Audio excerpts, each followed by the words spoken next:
Well, hello you guys. Hello. Welcome back to the channel. Welcome back to the channel. If you're new here, I'm Tori. This is my husband, Chad. I'm Chad. And we've decided to talk about probably the most uncomfortable, awkward topics ever on the internet. Yeah. Here we are, talking about money. Money. Let's talk about it. We're building out an entire series for you all. And so if you are new here, feel free to subscribe and put on the bell and all that fun stuff, because this video is going to be, or this video series is going to be between 4 and 5 part series. I'm going to go through it with you real quick. So basically, this first video is going to be a Q&A and us introducing this whole series. Then a part 2 would be getting to the root of it. Is money bad? And then changing our perspective on money and looking at it from a different perspective, because we all have our own money story. Yeah. We all do. We all grew up watching our parents use it a certain way. We all grew up, some of us may have grown up in scarcity mindset regarding money, and some of us grew up with an abundance mindset where it doesn't really mean a lot to you. And so we all have different stories, and so we want to make sure that we put money in its correct place. So that's going to be part 2. Part 3 would be a budgeting and getting out of debt segment. So we're gonna be combining those. Part 4 would then be focused on more like building wealth and being super generous. Yeah. And if we do choose to do a part 5, it would be a final Q&A after we've talked about all these things. And something that we just want to clarify super quickly with you all is that we're not financial advisors. No. We're just people who have gone through different experiences with money. We've made really bad mistakes with money. We've gone in debt, tens of thousands of dollars, but we've also made really good choices too with money. And so we just want to share from our own experience, and hopefully it feels encouraging to you all, because money is a topic that needs to be normalized, like in terms of how we talk about it. Yeah. When you think about it, a normal work day is about 8 hours a day, okay? How many hours are there in a day? 24. 24 divided by 8 is 3, right? So 1/3 of our day. I was doing math in my head. 1/3 of our day, or almost 1/3 of our life, is spent working for this thing that we call money.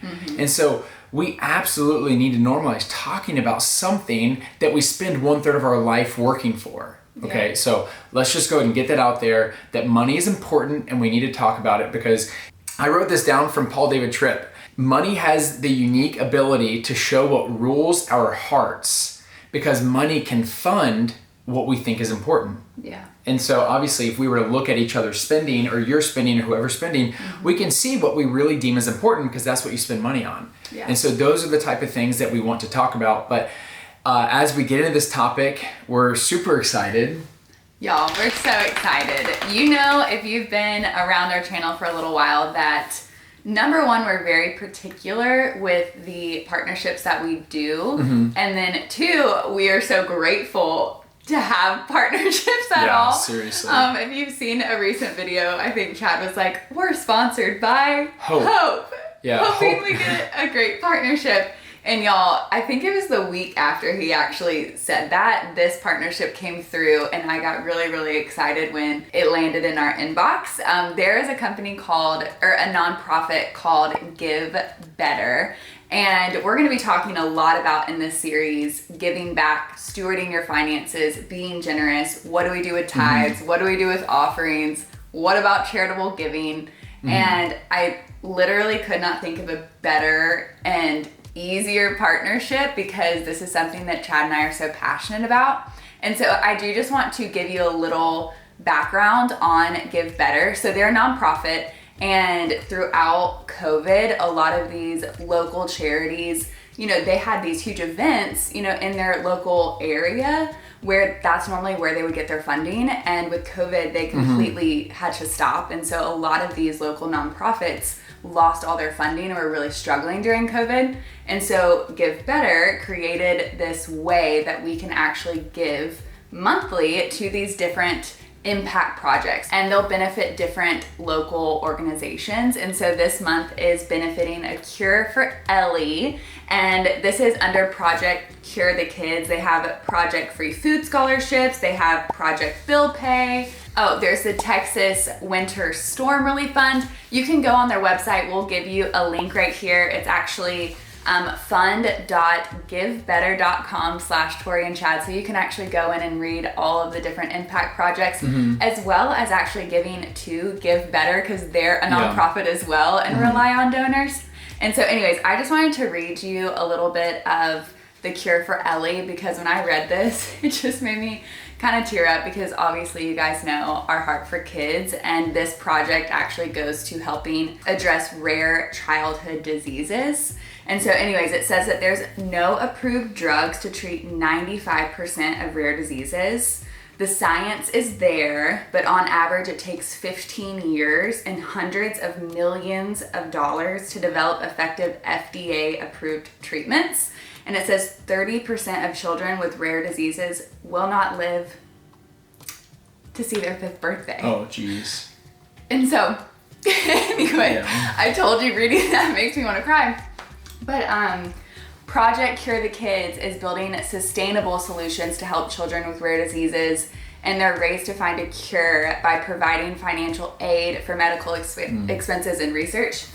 And so anyways, we will give you guys that link. This is actually a partnership that we're going to be doing on a monthly basis. And so we're going to be telling you about the projects that we're personally going to be giving to. That's our project for this month. And we're just really excited and so thankful to be working with Give Better. And Yeah, and I just want to say something really quickly. If you're not in a place to give right now, that's okay. Totally okay. And don't feel guilty or don't feel bad about that. So it says in scripture that we should give not out of reluctancy or out of compulsion. Yeah. And so I want to encourage you all that if you do check out the website and you see different organizations that are being highlighted that month, you can just choose a small recurring amount. For example, if you want to donate to the Texas Winter Storm Fund, you can say, hey, I want to donate $100 for $10 a month, and you can set that up. I think what I like about it is that you can choose an organization that falls within what you're passionate about and what you care about, just like with us choosing the Cure for Ellie. And so we encourage you to donate if you can, because the more that we're able to have our wonderful audience donate, it helps us get more partnerships to be able to continue to do more and more and more of this. And so we can't think of a great first one to really crack things off than a partnership about giving back. So thank you guys. So let's hop into the Q&A. All right, so the reason why we're jumping into the Q&A in the first episode is because we wanted to submit little text boxes for you all to submit questions so we can kind of see what you want to know. Okay, first question is, in terms of financial wisdom/advice, who do you guys look up to? That's a great question. A lot of books. Oh my gosh, a lot of books. And then also mentors. If I were to just name a few quick books, The Richest Man in Babylon, Rich Dad, Poor Dad, anything by Dave Ramsey. I was going to say Dave Ramsey. Paul David Tripp's book called Sex and Money is a great one. Those are just a few to name. And then I also listen to a lot of podcasts, which are really great. Like some of them are kind of family centric in terms of how you handle money within your family, but also some are just about how to create financial independence. Yeah. I think the main one I listen to is called Choose FI, which is financial independence, I think. Probably the most important one is your community and your mentors. Yeah. I would encourage you to find someone that you value the way that they use their money, and you talk to them about how they did that, where did they learn that from, what resources they use, and then how you can grow into use your money like they do. Yeah. I definitely was going to say Dave Ramsey. I did the Financial Peace University course before we got together. But my finances looked very different. When I did it, I was in a corporate job with a steady income and I knew exactly what I was making. And so it's different than obviously how we operate and work now. And we also are fans of credit cards and the points that go along with that. And we can talk about that later. But highly recommend anything by Dave Ramsey. I think his principles are awesome. Yeah. Speaking of, are credit cards bad? They can be. Credit cards can be very bad. I love Dave Ramsey's mentality towards credit cards, is in they're not good. I mean, you're spending money that's not yours, and that's never a good thing to do. Tori and I actually do have credit cards, and we use them in a way where it really benefits us, but we only use money that we have. We don't spend a penny more than what we currently have in our bank accounts to pay off our credit cards. And we pay them off every month. We pay them off every single month. Amount. I actually pay them off a couple times a month because sometimes we have a larger purchase. I'm just like, you know what? I'm buying this, I don't know, this flight on this credit card, and right after it hits the credit card, I go ahead and pay it off right away. Yeah. So if you are ever to think about getting a credit card, you need to make sure that you have the financial wherewithal or the wisdom and the discipline to not let it become a bad thing. Because a lot of people use credit cards whenever they don't have enough money. Yeah. And I understand that we all we may have different circumstances, and I want to be honoring to that. But using someone else's money to get out of your own problems is a hard thing to do. Yeah. Until you feel mature and responsible enough to get one, I would not advise getting one. Yeah. Speaking of not spending more than you have, what is a practical way to save money? Don't spend more. A practical way to save money, I think for me would be to set goals. Yeah. It's like if you don't have a goal, you won't save, right? Yeah. You might put away a couple $100 or $50, whatever, which is awesome. But whenever you have a saving goal, like what are you saving for? Are you saving for a vacation? Are you saving for a new car? Are you saving for a new thing for your business? Whatever that may be. When you have a goal, you'll be a lot more encouraged to save. Yeah. And as we go into the next episodes, as we talk about creating a budget, I'll share more on techniques to create a budget that we've learned from different books. But in short, definitely you got to have goals, because as you have a goal, you get paid and you start putting money in those different goals or those different buckets to help you prepare for the things you want to save for. Yeah. And I also love the idea that we learned through Dave Ramsey as well, is having an emergency fund, because things do pop up and it's so nice to have that money, even if it's not necessarily what you were hoping it would go towards. It's better than not having it when an emergency actually comes. And so his big thing is like, make sure you have at least $1,000 in your emergency fund. And however long it takes you to get there, that's totally fine. But make sure that you're working towards that, because a car could break down, or there could be a flood, or just, you never know what could happen. And so it's going to give you a lot of peace of mind. And I think a lot of the reason why, we're talking about money as well is because I think it really robs so many people of peace. And that is not how the Lord wants us to operate. He wants us to operate in peace and in wisdom.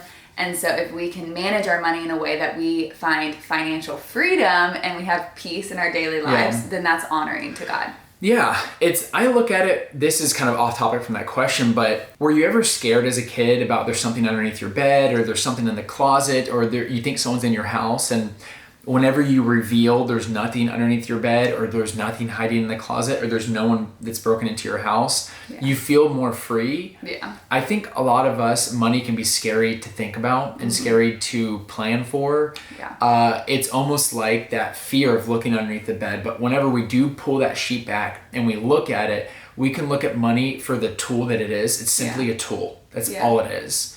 And it helps us to have a healthy reverence for it, but it also teaches us to not let it take control over our emotions, just like that feeling of when you pull the covers back and you're like, oh, why was I so worried about that? Yeah. So this whole series is going to be about that. Yeah. So raise your hand if you've been in a season where you do not want to check how much money you have in your bank account. Have you been in a season where you do not want to check how much you've spent on your credit card? Me. 100% me. Next question has to do with tithing. And it says, for tithing, do you take it off the top or after taxes?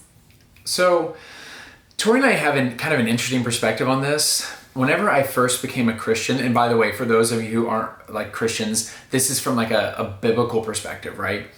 And I was given this book that was going to teach me some basic things about Christianity. And one of those things is, what about tithes and offering? And then I went down that rabbit hole of how confusing this whole thing was. Because I guess tithe means 10, which is 10%. So we should give 10% of our income. But wait a second. It was 10% just to the church, 10% to missions, and then I think 10% 3 times a year to widows and orphans. Yeah. So it's actually 23%. And so it went off, I was like, oh my gosh, like this is so confusing. How much money am I supposed to give? And then I made it to this verse, which I kind of hinted at earlier in the video, which is 2 Corinthians 9:7. Yeah. And it says, every person must give what they have decided in their heart, not under compulsion or out of reluctancy, for God loves a cheerful giver. Yeah. And so I'm not going to give you a hard number to tithe and offer and charitably give. Tori and I have our numbers that we have a baseline and we try to exceed our giving. But yeah, that's kind of a short answer, is that you need to give what you've decided in your heart and give it cheerfully rather than out of compulsion or out of reluctancy. Yeah. Before we get to the next question, I just wanted to read something else, because this is something that I love about God, because all throughout the Bible, this is the one thing that he says, put it to the test. And I'm like, okay, I'll put you to the test, Lord. And I remember as a kid, truly, if we were believing for something as a family, I remember my mom coming into children's church and she'd pull me out and she would have the little offering slip or whatever, and we would write down exactly what we were praying over, and we give above and beyond, and we lay our hands on it and we pray over it. And this is actually, I love this verse. So if you do have your Thrive Bible, which I know a lot of you do, I'm reading out of Malachi 3:10, and the devotional is titled Kingdom Generosity. And it says, bring all the tithes into the storehouse so that there will be enough food in my temple. If you do, says the Lord of heaven's armies, I will open the windows of heaven for you. I will pour out a blessing so great you won't have enough room to take it in. Try it. Put me to the test. That's cool. I'm like, so good. I love our God. Yeah. The tighter you hold on to things, the tighter they will hold on to you.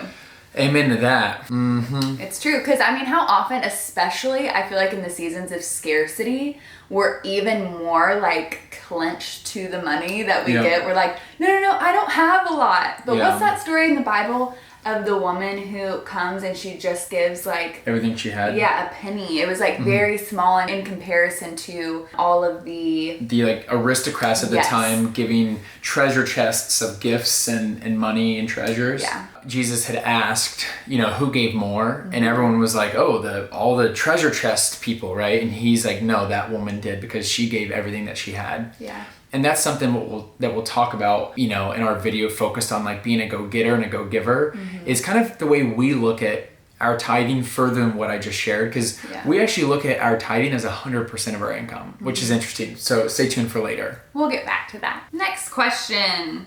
Okay, so next question is probably the juiciest question too, right? Would you think? Probably. Other I think than a the lot people of people that have differing opinions on this. Yeah.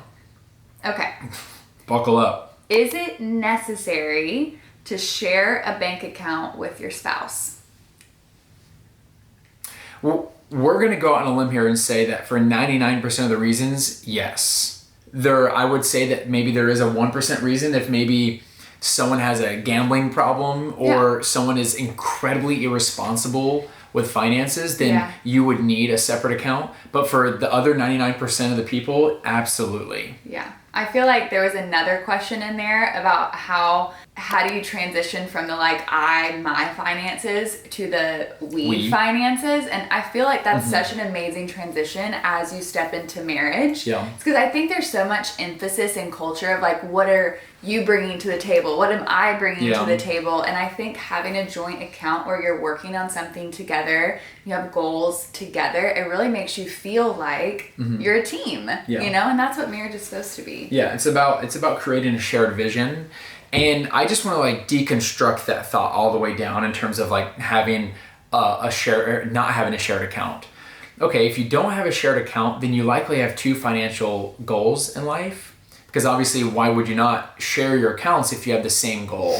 One of you may be really big on saving, and the other one may be really big on spending right now. Because, hey, you're young, why not enjoy it while you're young? The other one's like, hey, I want to save, that way I can retire young. Then you have two different goals, okay? Yeah.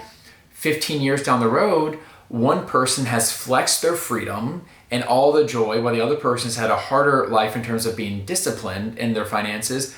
But now this person has no money to retire on, and I don't like to use the word poor. Now they're in a lack of money.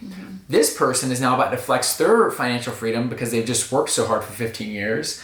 And so is now this person supposed to pay for this one? Or how do they view that person and their lack their lack of money, because they're like, wow, you made your bed, you should lay in it.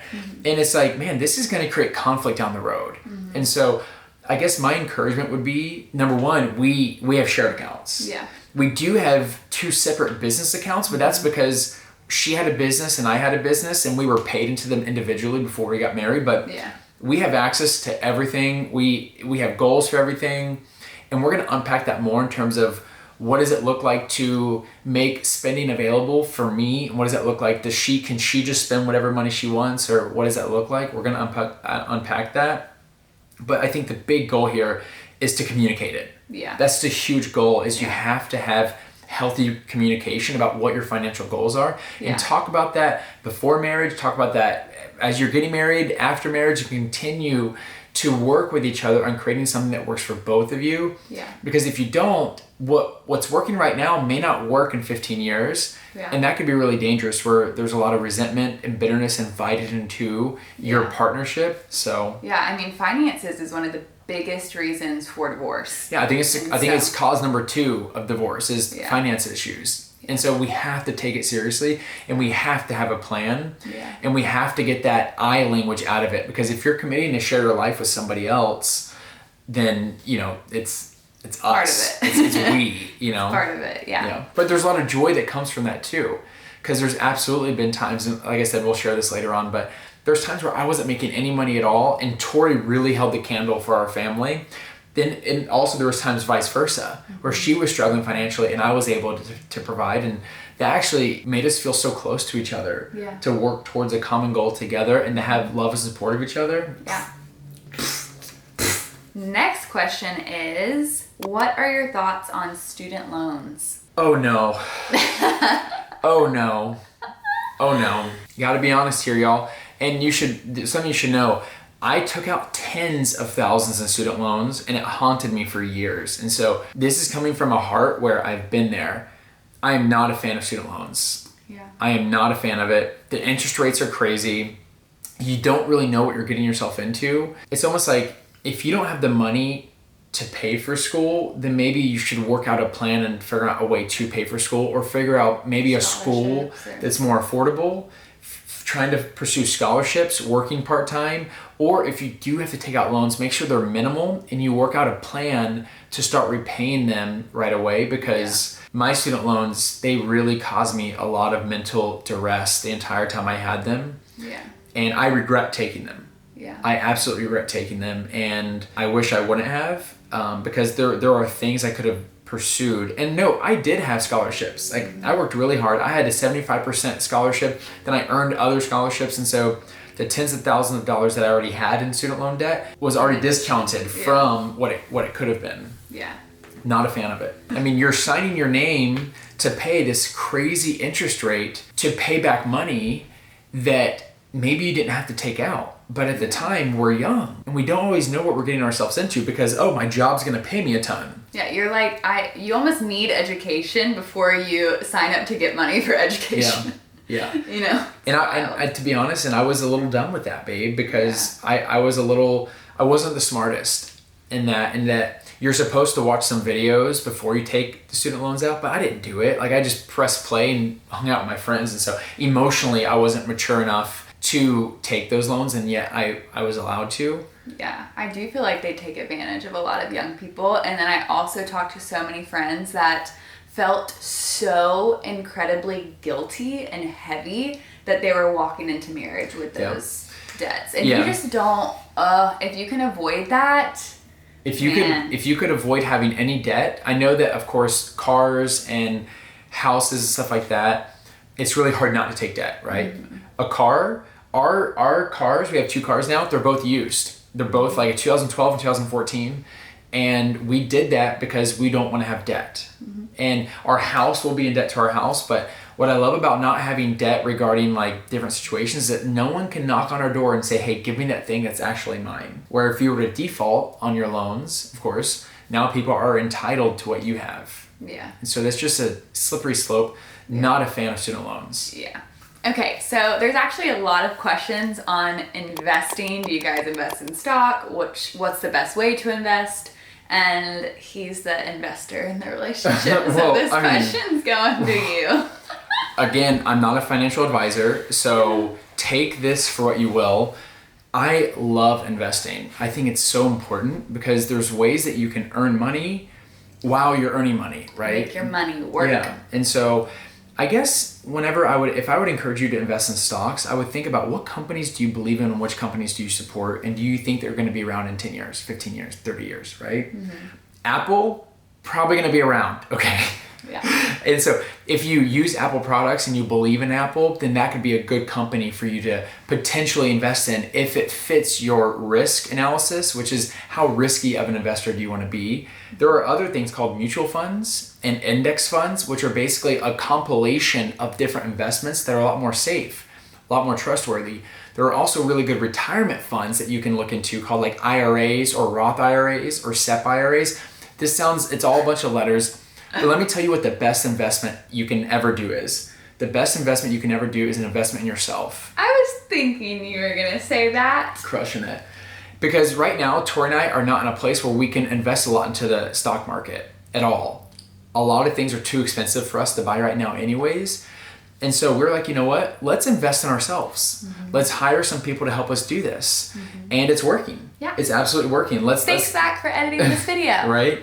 So we're seeing a lot of blessings from investing in ourselves. So you should always look at investing. It doesn't have to be stocks. It doesn't have to be real estate. It doesn't have to be in hiring people, but you should always invest in yourself. In your dreams. In your dreams. And because that's when things grow. And whenever you have an investing attitude, you get invested. Yeah. Because now you're passionate about something and you care about it, and you'll make sure that it does well because you're attached to it. Yeah. You know, where if you were to have a friend that is having a hard time with money, and not only do you help them by donating some money to them, but you also give them Dave Ramsey's Financial Peace University, you're now going to be invested in your investment in them because you care about their well-being. Yeah. And so the more you invest in yourself, the more you'll care about your own well-being. Yeah. So. And I think it's important to create a vision because I feel like for so long I was just getting by on like paycheck to paycheck until I got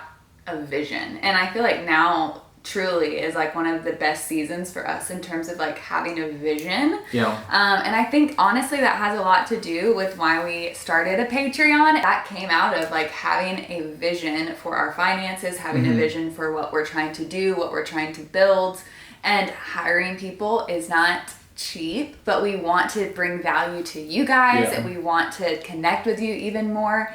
And so, you know, that honestly came out of a place of like slight, okay, wow, finances are really tight. And if we can't figure out something, we're going to have to go get some normal jobs. Seriously. And so, you know, God has really, you know, given us some inspiration, and we're hoping and praying that, you know, you guys are going to come along, you know, the whole journey with us. But anyways, my big point there is create a vision for your life and your finances. Absolutely. And you need to have the plan for it. Otherwise, you won't plan for it. So that's all, folks. Just as a recap, we're going to be putting out, 3 or 4 more of these finance videos in this series. Let's talk about money. You know, let's be real about it. And so in the next episode, we're going to be talking about your relationship with money. More importantly, do you have an inappropriate relationship with money? Yeah.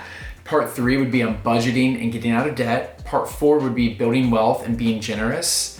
And then part 5 would be another Q&A, where now that you have seen all the stuff that we wanted to impart into you, what did we leave out? And we'll be answering more questions on that. Well, we hope that this was encouraging and helpful, and we will see you guys in the next video. We'll see you in the next one, folks. Bye. Bye-bye. Do. Oh my gosh, again.